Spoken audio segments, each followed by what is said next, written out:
আমার প্রাণের বাবাজি খেয়াল করেন ভালো করে, অপ্রাণের বাবাজি সফলতা অর্জন করতে হবে। দুনিয়াটা মরা লাশ, যারা খায় তারা হলো কুকুর, যারা খায় তারা কি? আর দুনিয়া জিফাতুল ওয়া তালিবুহা কালাম। আল্লাহ দুনিয়াটা হলো মরা লাশ। নবী বলেন যারা খায় তারা হলো কুকুর। মরা লাশ খায় কি? শুকনো খায় রে বাবাজি, শিয়ালও খায়, কিন্তু আল্লাহ কুকুরের কথা বলেছেন কেন রে? শিয়াল যখন খায় কয়েকজনে খায়, শকুন যখন খায় জাত বাই দলবদ্ধ খায়, কুকুর যখন খায় নিজের বাচ্চারও তাড়ায় দেয়।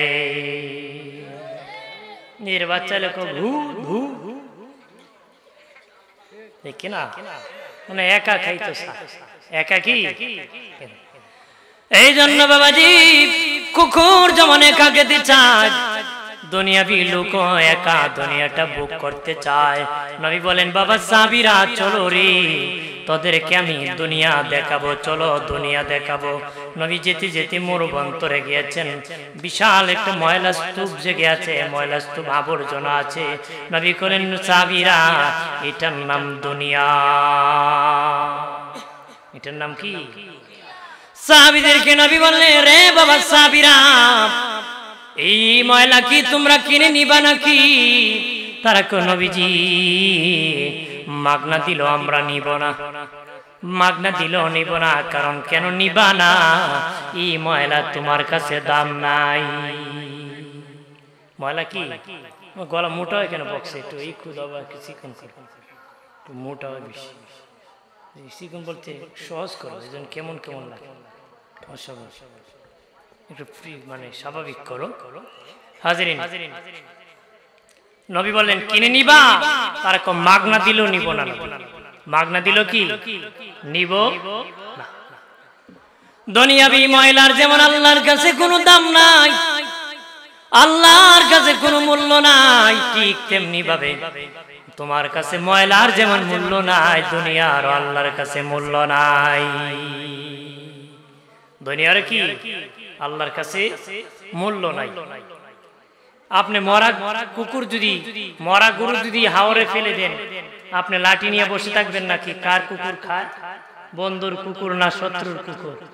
বসে থাকবেন? যার মনে চায় খাক, আমার সমস্যা।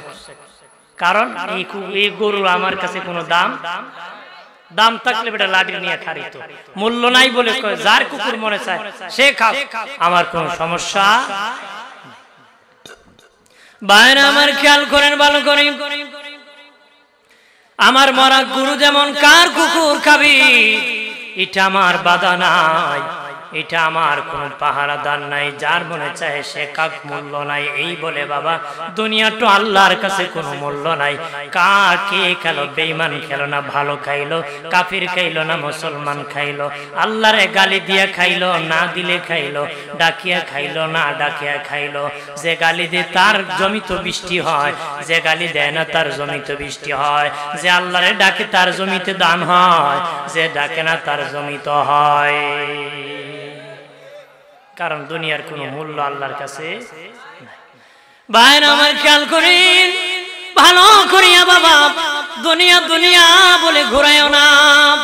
মাঠে যখন খেলা হয় রেফারি বাঁশি বাজান, পার্সি শুরু হয়, কে গোল দিবে, কে জিতবে, কে হারবে, পার্সি করতে করতে করতে করতে ঠিক আছে, পার্সি করতে করতে হঠাৎ মালাক বাবাজি রেফারি বাঁশি বাজায় দেয়, সময় নাই। এর ভিতরে যারা গোল দিছে তারা জিতে গেছে, যারা দিতে পারে না তারা হেরে গেছে, যারা হারবে তারা জিতবে না, যারা জিতবে তারা হারবে না। এই দুনিয়ায় বড় হওয়ার লোভে বাবাজি টাকাওয়ালা হওয়ার জন্য রে চলতেছি। কে বড় হবে, কে টাকাওয়ালার মালিক হবে, হবিগঞ্জে বাসা বানাবে, ঢাকা বানাবে, আমেরিকা বানাবে, উদুল্লুপুরে জমিতে বাবা হাওরে বন্ধেতে ক্ষেত রাখবে, একটার পর আরেকটা রাখবে, 5টা রাখছে, আরেকজন আছে সীমানা ধাক্কা দিবে, তালই তুমি ফলাইবা, টেলার ছুড়ে বাগবা। কথা কোন ঠিক কিনা?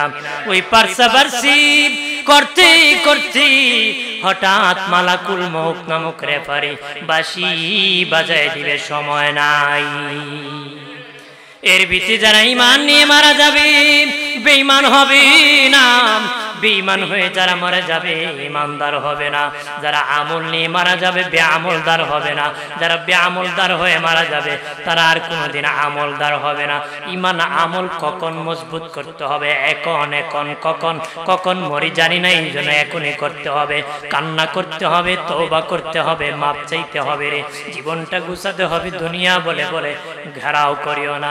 দিনের নবী বলেছেন, হ্যাঁ বাবা সাহাবীরা ভালোভাবে শুনে নাও, যেটা তোমরা খেতে পারবা না এটা তোমরা জমাইবা না, যেটা তোমরা খেতে পারবা না এটা তোমরা জমাইবা না। যেখানে খাইবা তোমরা সেখানে জমাইবা, যেখানে খাইতে পারবা না এখানে তোমরা জমাইবা না, যেখানে খাইবা এখানে জমাইবা। দুনিয়ায় খেতে পারবে না, জমানোর জন্য বেহুশ, আখিরাতে ব্যাংকে জমা করলে খাওয়া যাবে, এটা জমাতে রাজি না রে, ঠিক কি না? যদি নেক কাজ করি আখিরাতে খেতে পারবো, কিন্তু দুনিয়ার বিল্ডিং মানে কোনো ফায়দা হবে না, আমি নিজেও খেতে পারবো না। ঘর থেকে বাহির করে দিবি রে ও মুমিন, দুনিয়ার যে বাড়ি বানাইছো, ঘর বানাইছো, এই ঘরে রাখবে না রে বাবাজি। জমিতে টাকা ব্যাংকে জমা করছো রে, ওই টাকা তোমার হবে না রে। মরিয়া দেখো, মরার আগে মরো, প্যারালাইসিস হয়ে ঘরে পড়ে গেলে বুড়া হইলে দাম থাকে না রে। বুড়া হইলে দাম থাকে নি, বউ মানে না, ফুলায় মানে না, পুরিও মানে কথা কথা। এখন তো এমন যে স্বামী যদি বউরে কয় যে বউ ফিরার কথা বিকাল 4টায় ফিরতেছে রাত 10টায়, জামাই কইছিল এতক্ষণ লাগে, বউ কয় চুপ, বেরি উল্টা ধমক মারে জামাই, জামাই কয় আমি নাই, সারেন্ডার হয়ে গেছে। যে মেয়ে ফিরার কথা বিকাল 4টায় ফিরতেছে রাত 10টায়, বাপে কইছিল খালি কইছিল এতক্ষণ লাগে, পুরে কয় তুমি বুড়া মানুষ পেশাল বাড়াও, কি বুঝো গুড়ার ডিম কথা হয়। কারো কেউ মূল্য দেয় না, বুড়া ব্যক্তির তো মূল্যই নাই। স্ত্রীরও কাজ করতে করতে আল্লাহ আজরাইল কি তুমি দেখো না, আমার এই স্বামী প্যারালাইসিস হয়ে পড়ে আছে, আল্লাহ তোমার আজরাইল কি আমার দেখে না? বিরক্ত বোধ করে একটু কথা বললে কয় তোমার কাম আল্লাহ আল্লাহ করো, তুমি দিয়ে কাজ করো। তার মূল্যায়ন তাকে, জোয়ান বয়সের মূল্য বেশি, জোয়ান বয়সের ইবাদতের মূল্য বেশি, দামও বেশি। দুনিয়ায় যখন মূল্য দেয় মনে করবা তোমার অনেক দাম বেশি। এই জন্য এই দাম আল্লাহর প্রতি খরচ করো, এই দাম কি আল্লাহর প্রতি খরচ করো। তোমার বুড়া কালের সেজদার থেকে জোয়ান কালের সেজদার দাম বেশি, কথা বলেন না। কিন্তু বুড়া হওয়ার পরেও যখন আল্লাহকে ডাকে না, আল্লাহ বলেন দেখ এখন তোরে বুড়া বানাইলাম, এখনো বুঝিতে আমার ডাকস। আল্লাহ বড় কষ্ট পায় বুড়া হওয়ার পরে যখন আল্লাহকে ডাক দেয় নারী, আল্লাহকে জোয়ান কারে না শক্তির কারণে ডাকস নাই, এখন তোরে বুড়া বানাইছি এখনো বুঝি রে আমারে ডাকস নারী, এখনো বুঝি আমারে ডাকস না, তোর এখন বুড়া বানাইলাম তুই এখনো আমারে ডাক দে। দোষী পরে আল্লাহুম্মা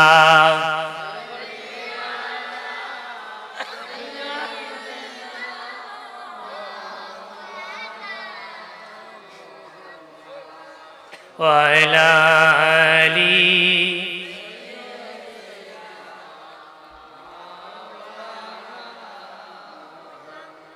কিসের বড়াই করো রে মন মাটির দেহ লইয়া, কখন জানি চলে যাবে প্রাণ পাখি তোর উড়িয়া। আল্লাহ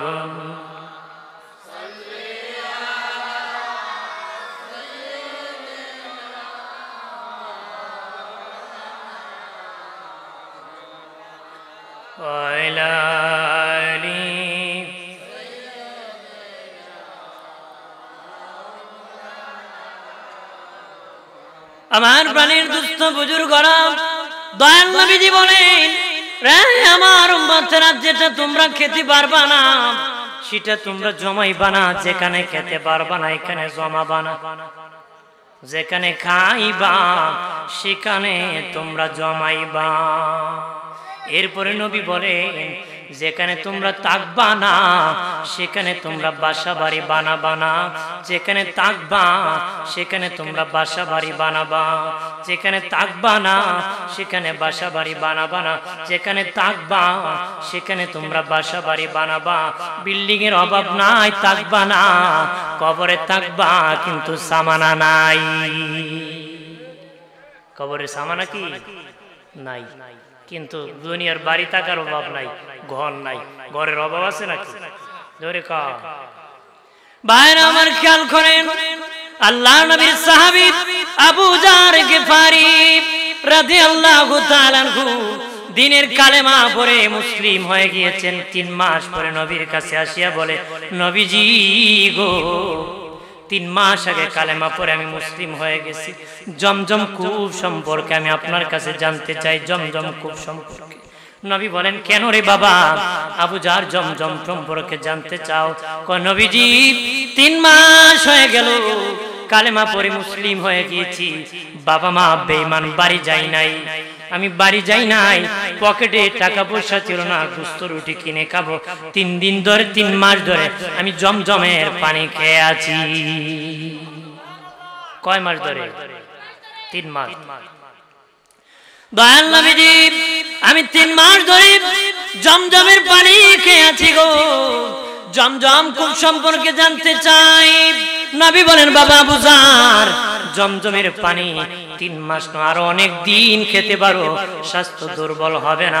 আল্লাহর জান্নাতের সাথে সম্পর্ক গভীর, 7 ফুট, প্রস্থ হলো 1.25 ফুট।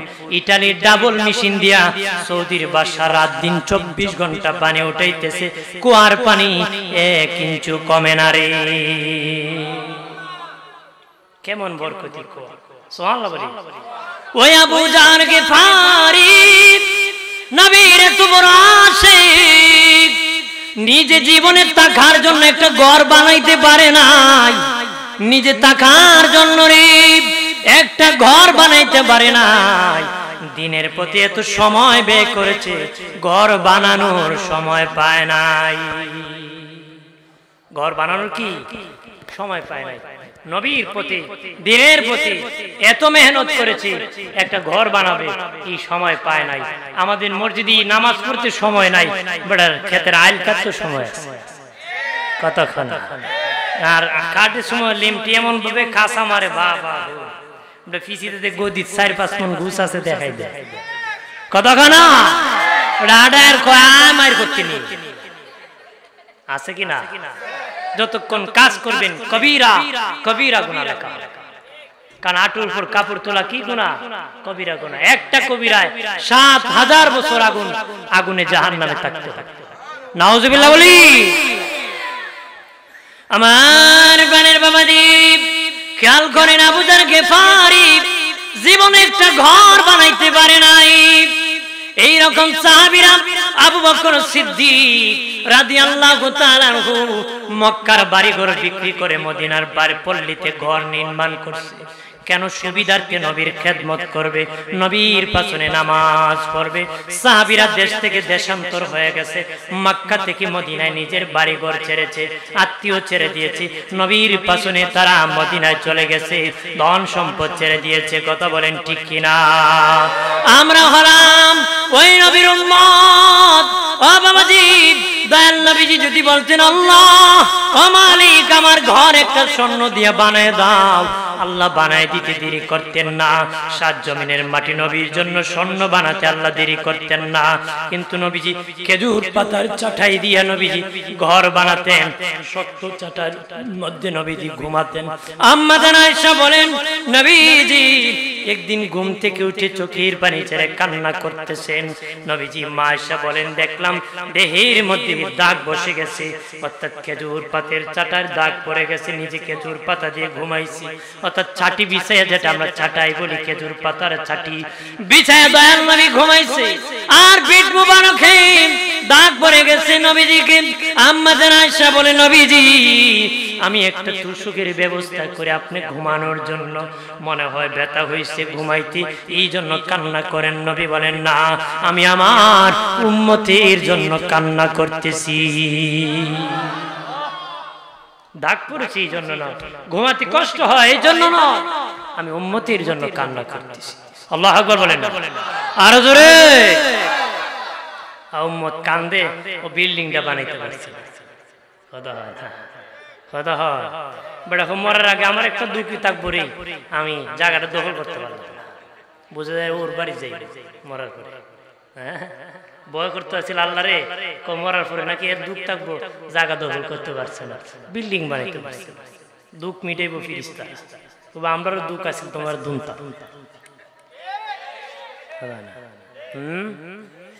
বাইরে আমার খেয়াল করেন ভালো করিয়া, বাবাজিরা রে আমার, সাহাবীরা দুনিয়ার জন্য পাগল ছিলেন না। ঘরে যদি পাক হতো তারা খেতেন, নতুবা উপবাস থাকতেন। ঘরে খাবার নাই বেহুশ হতেন না। বাবাজি ঘরে খাবার থাকলে খাবেন, শুকর আদায় করবেন, না থাকলে সবুর করবেন। না থাকলে কি করবে? সবুর। আমরা তো খাওন আছে, কিন্তু রমজান মাসে রোজা রাখতে মাথা গরম। বেটা বউ আমরা বুড়ারে চলাই না, বেটা রোজা রাখলে গরম হয়ে যায়, আছে কিনা? আর রোজা দিছে বেটা ঠান্ডা হইতো, বেটা গরম। রোজা তো দিছি নরম হইবার লিয়া, বেটা উল্টা গরম। তেলিটা উল্টা লাগছে না? কথা কন, রাগ করেন নাকি? রাগ করেন না। রাগ যদি উঠে আসরের দিন দেখাইলিও না আল্লাহ রে, আমার ধর্ম আমরা দেখালাম। বেশি গুছে উঠলে আল্লাহ রে আসরের দিন দেখাইলি, দেখ মনে বেটাগিরি খারে। হ্যাঁ, নরম পাইলে মানুষ খালি ফুটফুট করে। বেটা কিছু বউর সাথে পারে না, আইসি মসজিদ মোল্লার সাথে।